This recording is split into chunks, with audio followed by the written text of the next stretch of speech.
लिखें, आज एक महत्वपूर्ण घटनाक्रम में सुप्रीम कोर्ट ने आदेश दिया है कि भारतीय दंड संहिता 1860 की धारा 124 ए के तहत बताए गए राजद्रोह कानून को उसकी अगली समीक्षा तक अस्थायी रूप से निलंबित किया जाए। इंडिया और अन्य बनाम भारत संघ और अन्य के मामलों में कई याचिकाओं की सुनवाई के बाद ऐतिहासिक आदेश का निर्देश दिया गया है, जो राजद्रोह कानून की संवैधानिक वैधता को चुनौती देने के लिए दायर किए गए थे। जस्टिस की एक विशेष बेंच ने केंद्र और राज्य दोनों से देशद्रोह के अपराध के तहत प्राथमिकी दर्ज करने से परहेज करने का आग्रह किया है, जबकि प्रावधान की संवैधानिक वैधता की फिर से जांच की जा रही है। कोर्ट ने आगे कहा है कि धारा 124 ए के तहत दायर सभी अपीलों और कार्यवाही सहित सभी लंबित मामलों को फिलहाल के लिए निलंबित कर दिया जाएगा।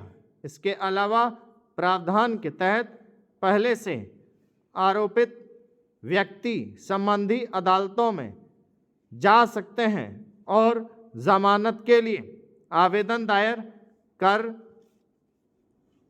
दिया जा सकता है।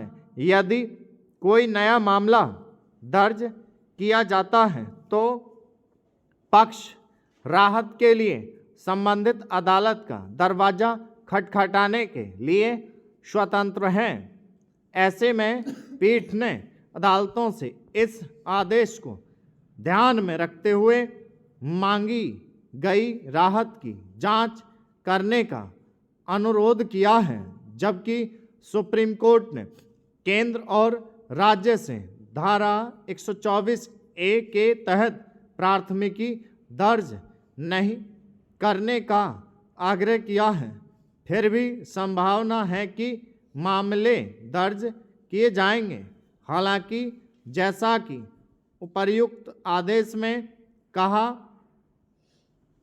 गया है, आरोपी के मामले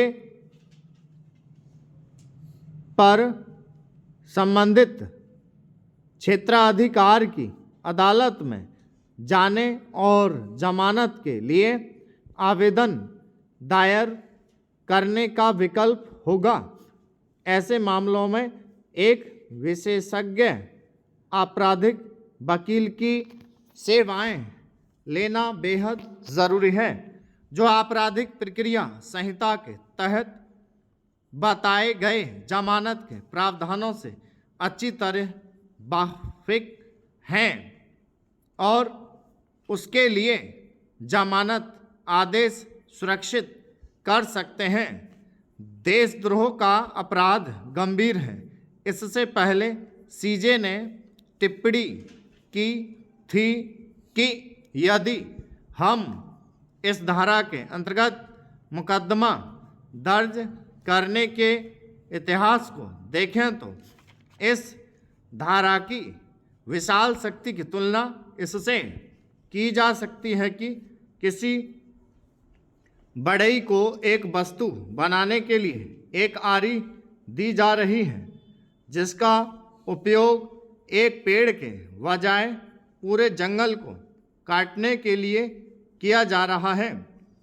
एक बार जब विधेयक अपने अंतिम रूप में आ जाएंगे तो उन्हें बहस के लिए वापस लोकसभा में रखा जाएगा। यदि वे साधारण बहुमत से पारित हो जाते हैं तो उन्हें राज्यसभा में प्रस्तुत किया जाएगा। स्टॉप।